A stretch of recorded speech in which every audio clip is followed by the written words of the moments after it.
Witajcie w północnej Macedonii, kolejny vlog z tego przepięknego kraju. Jesteśmy teraz w Parku Narodowym Mavrovo. Jeździmy sobie tutaj naszą Gypsy wszędzie po tych dróżkach. Jest marzec i mamy przepięknie tutaj ośnieżone szczyty. I właśnie stanęliśmy koło jednego z najstarszych w Europie klasztorów ortodoksyjnych. Ten klasztor nazywa się Bigorski, tak Niko? Bigorski klasztor został wybudowany w 1000 roku, więc ma 1000 lat, jest bardzo stary. I co jest tutaj pięknego w tym miejscu jest to, że po jednej stronie doliny macie właśnie klasztor ortodoksyjny, a zaraz tutaj po drugiej stronie, zaraz przede mną, przed moimi oczyma, macie meczety oraz minarety, także ta tutaj różnice religijne, ta mieszanka religijna jest po prostu niezwykła w tym miejscu. Bardzo nam się to podoba. No i co? Ta cała dolina tutaj jest otoczona najwyższymi szczytami północnej Macedonii. My będziemy wchodzili już za chwilę na Korab, czyli na najwyższy szczyt północnej Macedonii, na 2700, mniej więcej 50 metrów nad poziomem morza. Powiem wam, że jedziemy sobie tymi wioseczkami, ale w tych wioskach praktycznie nikogo nie ma. Wszystkie domy troszeczkę pozamykane, tak, że są rolety na oknach. Tylko parę starszych ludzi się widzi na ulicach. A tak, to takie miasta duchy. Znaczy miasta, sorry, wsie. Ale mają, popatrzcie, jakie mają przepiękne góry.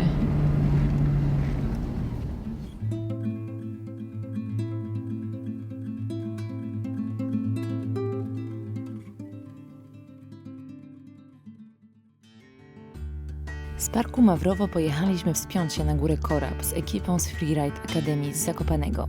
Żeby dojechać do punktu, gdzie się rozpoczyna wędrówka, potrzebujecie samochodu 4x4.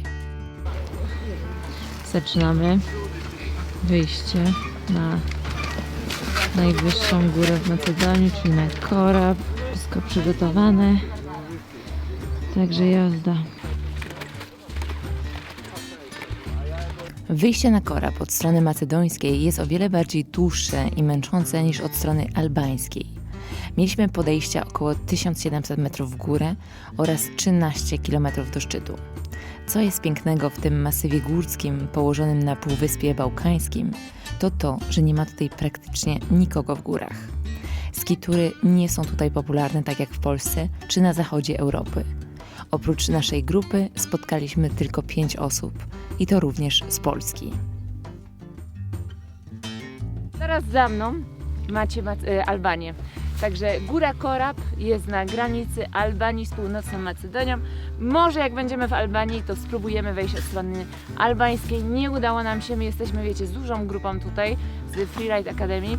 Bardziej byliśmy tutaj napatrzeni na freeride, czyli po prostu wchodziliśmy sobie na jakąś górę i zjeżdżaliśmy z niej.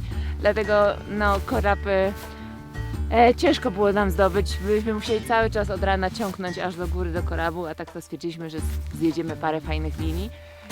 I tak było i jesteśmy zaraz pod szczytem, który się nazywa, uwaga, Kapibara. Wyszliśmy 1500 metrów w górę na mniej więcej 2500 metrów nad poziomem morza. I stąd już zaczęliśmy zjeżdżać, ponieważ zabrakło nam czasu na wyjście na szczyt.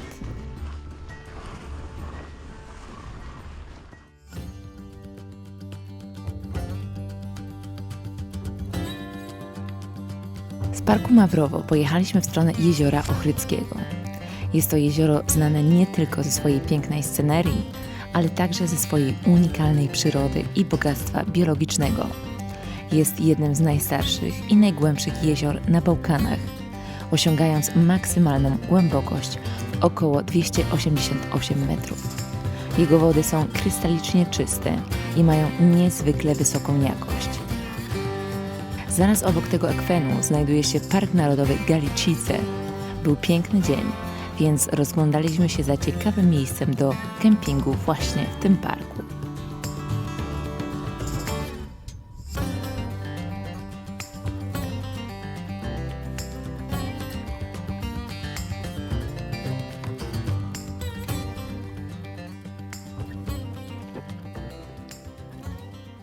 Znaleźliśmy miejscówkę, po prostu perełkę w północnej Macedonii. My jeździmy, jak wiecie, na spontanie, więc nawet nie patrzymy, gdzie możemy spać. Po prostu jedziemy przed siebie i nagle zatrzymujemy się i po prostu znajdujemy jakieś fajne miejsce do spania. Także jesteśmy nad Jeziorem Ochrydzkim. Byliśmy w Ochrydzie, w tym miasteczku, ale stwierdziliśmy, że jest za bardzo turystycznie, jest sobota, jest bardzo dużo ludzi tam. Jesteśmy na tak zwanym viewpointie, czyli na punkcie widokowym. Już mamy wszystko przygotowane do naszego kempingu w samochodzie i mamy niesamowity widok. To są właśnie jedne z najlepszych momentów naszych podróży. Znajdywanie takich miejsc, perełek przez przypadek. Jedziemy i nagle takie miejsce się przed nami wyłania. Jest marzec, więc nikogo tutaj praktycznie nie ma i ten cały widok jest tylko dla nas. Tak to wygląda, żebyście wiedzieli. Tu jest zaraz punkt widokowy, gdzie normalnie widziałam jest parę osób, a my tak jesteśmy troszeczkę schowani. Jest danie. Niko, ty jesz z garnka? Może być. Może być. Masz dużo makaron, masz. Dobrze. I co, kochanie, zimno tutaj trochę? Zobaczymy. Nie aż tak. Nie aż Na tak? razie nie jest na minusie, więc tyle dobrze.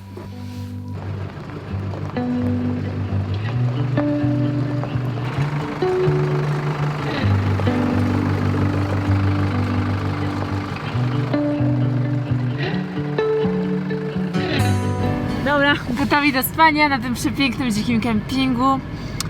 Nasze webasto to jest chwilę przed pójściem do łóżka, ogrzewamy trochę po prostu samochód. Nie mamy żadnego webastu, także idziemy spać. No, a jest dopiero 6:30, słuchajcie. Także to jest niestety złe w marcu, że jest tak wcześnie zachód słońca, ale mamy książeczkę o Albanii, także będę czytać. Niko też coś ma, także dobranoc wam życzę.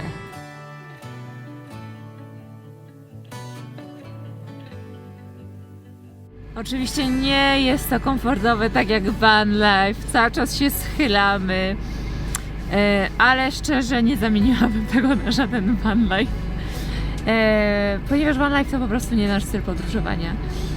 My robimy tak 50/50, 50% jesteśmy w hotelach, 50% po prostu śpimy w samochodzie, także tak lubimy zwiedzać. Jeśli miałem cały czas siedzieć w tym samochodzie, gotować w nim, spać, to nie są podróże dla mnie. Także w taki sposób podróżowania, jak teraz robimy, jest ok. Czasami jest na dziko, jest hardcore, nie ma dobrego spania, ale potem na drugi dzień jest hotelik, śniadanko i jazda. Właśnie dostaliśmy szampana, słuchajcie, od apartamentu, w których jesteśmy. Nie dość, że jest 10 rano i ona spuścili od razu do hotelu. Słuchajcie, w ogóle mamy ten apartament praktycznie za darmo, ponieważ ja jeszcze miałam punkty na bookingu, tak zwany portfel i płacimy za 2 dni za ten apartament tylko 100 zł, to jeszcze przyszła pani, jest 10:30 rano i przyniosła nam szampan. Kochani, krótka przerwa na reklamę. Dziś przychodzę do Was z niesamowitym projektem. Może niektórzy z Was wiedzą, niektórzy nie, ale parę miesięcy temu wydałam swojego e-booka Przewodnik po Peru, także 350 stron ogromnej wiedzy, gdzie macie po prostu od A do Z napisane, jak zorganizować swoją podróż po Peru, jakie trekkingi zrobić, jak dojechać do Machu Picchu, no wszystkie naprawdę, wszystkie miejscówki wypisane, jakie perełki zobaczyć, ale dzisiaj przychodzę do Was z bardzo fajnym projektem, w którym biorę udział. W cenie 200 zł dostajecie 33 e-booki. Ta wartość tego pakietu wynosi 2900 zł, więc jest ona 33 e-booki razem wzięte są po prostu tańsze o 93%. Co znajdziecie w tym pakiecie? Jakie e-booki? Znajdziecie przede wszystkim e-booki podróżnicze, ale nie tylko. Również są e-booki kulinarne, e-booki językowe, 3 presety do zdjęć, do filmów. Naprawdę jest tam 33 niezwykłe e-booki. Ja sobie wybrałam takich 6 swoich perełek, które dla mnie były najbardziej wartościowe.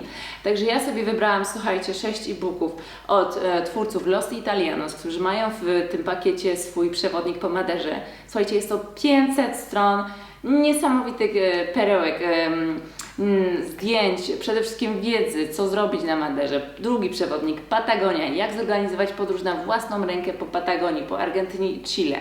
Trzeci przewodnik, Stać mnie na Nowy Jork. Jest to przewodnik znanej też twórczyni Kamili Crazy Travel Bag, także tam po prostu ona opisuje jak co zwiedzać w Nowym Jorku, gdzie zjeść wszystko. Następny przewodnik to jest Claudii o Tour du Mont Blanc, czyli jak przejść tą trasę samemu wędrówkową dookoła Mont Blanc. My byśmy bardzo chcieli to zrobić w przyszłości. Kolejny, słuchajcie, to jest e-book kulinarny od Cebuli. Nie wiem, czy Cebulę znacie, słuchajcie, ona ma różne przepisy z całego świata w tym e-booku, także super. I jeszcze 2 e-booczki językowe angielskich podróży. Jeśli boicie się mówić po angielsku, umiecie mówić, jesteście, nie wiem, nawet średnio zaawansowani czy początkujący, to ten e-book jest po prostu dla Was. Jest to 300 stron ogromnej wiedzy, gdzie dziewczyna mówi, jak nie bać się mówić po angielsku, nie bać się robić błędów podczas mówienia. I oczywiście tam uczy Was angielskiego w tym e-booku. Jest również e-book o języku hiszpańskim, także jeśli akurat uczycie się hiszpańskiego albo chcecie się zacząć uczyć, to jest idealne. I jeszcze mam dla Was, słuchajcie, bonus, bo Nicolas wydał właśnie tydzień temu swój najnowszy e-book o fotografii podróżniczej, o fotografii krajobrazowej. To jest jego najnowszy e-book. E-book jest po angielsku, także jeśli kupicie pakiet z mojego linku afiliacyjnego, to wtedy ja Wam wyślę jeszcze dodatkowo do tych 33 e-booków e-book Nicolasa. Jeszcze jest pytanie, na pewno zadacie mi, ale jak na tym zarabiasz? Dlaczego z 2900 zł nagle się zrobiło 200? Więc słuchajcie, każdy twórca ma swój link afiliacyjny. Jeśli Wy kupicie ten pakiet z mojego linku, to ja wtedy zarabiam coś z tych 200 zł. Znowu, inni twórcy mają swoje linki, więc jeśli kupicie taki pakiet od innych twórców, to wtedy oni zarabiają, a ja nic nie zarabiam. Także to współpraca polega właśnie na linku afiliacyjnym, który znajdziecie w opisie tego vloga. Również w opisie, jak klikniecie na ten link, przeniesie Was na stronę, gdzie są wyszczególnione wszystkie e-booki i co w nich znajdziecie. Także zapraszam Was, bo to jest jedyna taka promocja i ona trwa tylko 7 dni, czyli do 23 maja. Dzień dobry, witamy się z Wami jeszcze z Macedonii. Dzisiaj właśnie wyjechaliśmy z naszego apartamentu w Ochrydzie i jedziemy w stronę Albanii, gdzie dzisiaj będziemy spali w mieście, 7. największym mieście w Albanii, w Korcze. Podobno bardzo fajne miasto, mało ludzi go odwiedza, piszą, że jest niedocenione, także zobaczymy to miasteczko. Ale żeby tam jechać, musieliśmy przejechać przez Park Narodowy Galicice. Jesteśmy na przełęczy, na 1600 metrów nad poziomem morza i stwierdziliśmy, dlaczego sobie nie wyjść tutaj na najbliższy szczyt. Szczyt nazywa się Magaro albo Galicice, ma 2 nazwy, 2250 metrów nad poziomem morza. Widzieliśmy, że jest śnieg, także wychodzimy.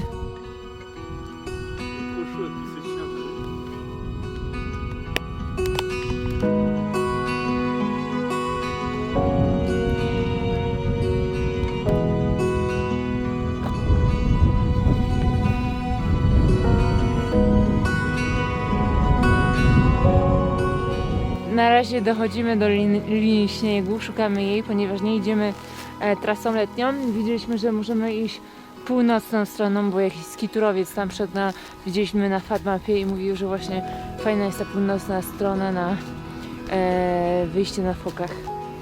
No ale pierwszą musimy się przedrzeć i przez ten las. Jeszcze nie ma śniegu. 100 metrów przeszliśmy w górę. Ale widać już jezioro Ochrydzkie. Będziemy mieli widok na 2 jeziora. I to jest niesamowite w tej turze.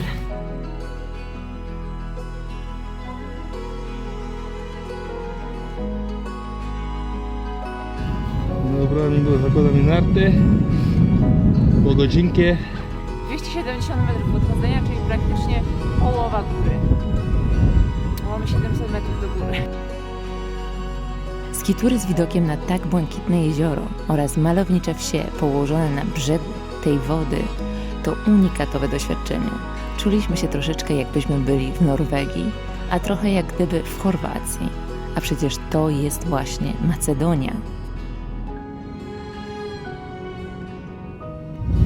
Zakładamy teraz raki, bo nie jest bardzo stromo, ale zaczyna być stromiej i nie chcemy robić tylu zakosów. chcemy po prostu wyjść szybko na szczyt, bo chyba 150 metrów jeszcze mamy i dlatego zakładamy te narty. Jesteśmy absolutnie tutaj całkowicie sami, także to jest niesamowite.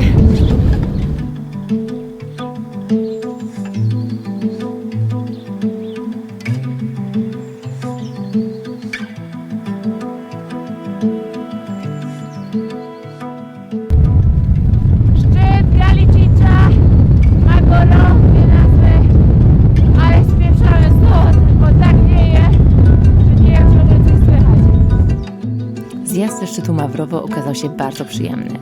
Zaraz przed zjazdem spotkaliśmy 2 lokalsów na skiturach, którzy nam powiedzieli, żeby zjechać stroną wschodnią, czyli inną niż wchodziliśmy. I to był strzał w dziesiątkę. Tą stroną wschodnią też się o wiele szybciej i łatwiej wychodzi, ale my o tym nie wiedzieliśmy i wybraliśmy północną, strąbszą oraz dłuższą ścianę.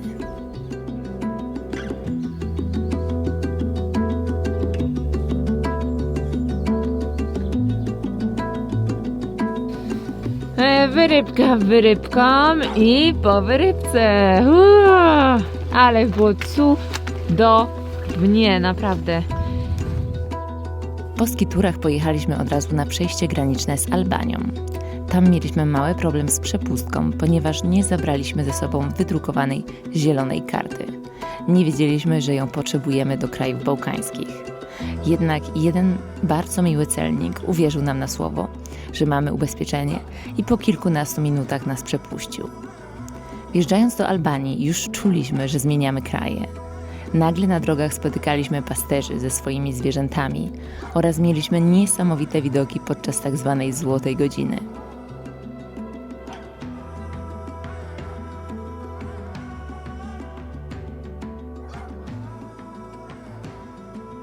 Po 2 godzinach dotarliśmy do miasteczka Korce, ale o nim już będę opowiadać w następnym vlogu. Do zobaczenia.